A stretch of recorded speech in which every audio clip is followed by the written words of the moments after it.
जिल्ह्यातील भोर तालुक्यातील नरसापूर गावात 4 वर्षांच्या चिमुकलीवर लैंगिक अत्याचार करून तिची निर्घृणपणे हत्या करण्यात आली आणि त्यानंतर गावात कडकडीत बंद पुकारण्यात आला आहे. ग्रामस्थांनी संताप व्यक्त केला आहे आणि सोबतच या नराधमाला फाशीची शिक्षा द्या अशी मागणी ग्रामस्थांनी केली आहे. नाहीतर आरोपीला आमच्या हाती द्या, आम्ही त्याचं काय करायचं ते बघून, असं म्हणत ग्रामस्थांनी घटनेवर संताप व्यक्त केला आहे. या प्रकरणामुळे गावातील वातावरण तापलं असून पोलीस आणि ग्रामस्थांमध्ये बाचाबाची झाल्याची माहिती समोर आली आहे. त्यानंतर ग्रामस्थ आक्रमक झाल्याचं पाहायला मिळाले. या घटनेबाबत पुणे ग्रामीणचे पोलीस अधीक्षक संदीप सिंग गिल यांनी माहिती दिली.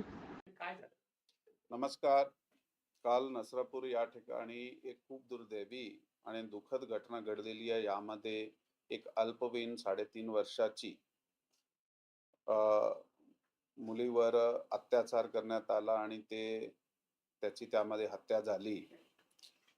या प्रकरण पोलिसाकडे काल ज्यावेळी रिपोर्ट झाला, साधारण संध्याकाळी घटना काही 3:30-4 वाजताच्या दरम्यानची आहे आणि 4:15 वाजता ज्यावेळी पोलिसाकडे हे रिपोर्ट झाला, तर तातडीने आम्ही त्याचा शोध सुरू केला, आरोपीचा शोध सुरू केला आणि 1 ते 1.5 तासाचे दरम्यान आम्ही हे आरोपी जे आहे त्याला ताब्यात घेतला. परंतु दुर्दैवाने तेव्हापर्यंत ते जे अत्याचार होता ते झालेला होता आणि ती हत्या झालेली होती. या प्रकरणामध्ये BNS कायद्याप्रमाणे 137(2), 103, 64, 74, 140(1), 140(3), पॉक्सो कलम 46812 तहत FIR क्रमांक 169/2026 राजगड पोलीस स्टेशन या ठिकाणी दाखल करण्यात आलेली आहे. पुढील तपास जे चालू आहे, आरोपीला अटक केल्यानंतर आता पुढे तपास आमचा चालू आहे. सर, लोक आक्रमक झालेले आहेत. त्यांची मागणी आहे की प्रकरण लवकरात लवकर फास्ट ट्रॅक कोर्टात चालावं. त्या दृष्टीनं काय तयारी केली आपण, काय करतो पुढे तपास?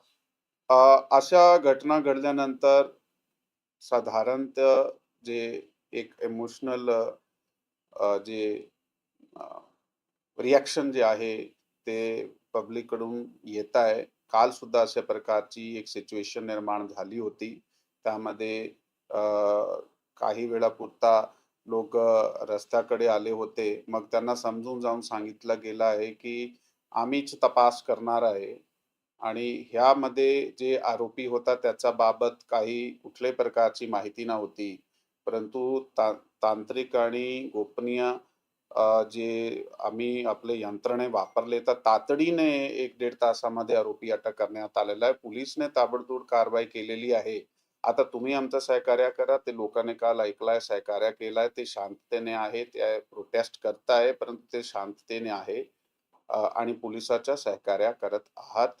आणि आपला जे म्हणणं आहे की नक्की या केस जे आहे ते तातडीने ह्याची चार्जशीट केली गेली पाहिजे, हे आश्वासन आम्ही काल सुद्धा लोकांना दिला होता आणि हे फास्ट ट्रॅक पद्धतीने चालला पाहिजे आणि आरोपीला सक्त सक्त जे पनिशमेंट आहे ते भेटली पाहिजे. यासाठी आम्ही प्रयत्नशील आहात. त्याप्रमाणे तपास आमची विशेष टीम करत आहे. या आरोपीची काही गुन्हेगारी पार्श्वभूमी आहे का? याआधी त्याच्यावरती काही गुन्हा दाखल असल्याची माहिती ह्या आहे का? आरोपीचे विरुद्ध अगोदर अशाही प्रकारचे गुन्हे आहेत. ते 1998 मध्ये त्याच्या विरुद्ध एक विनयभंगाचा गुन्हा होता.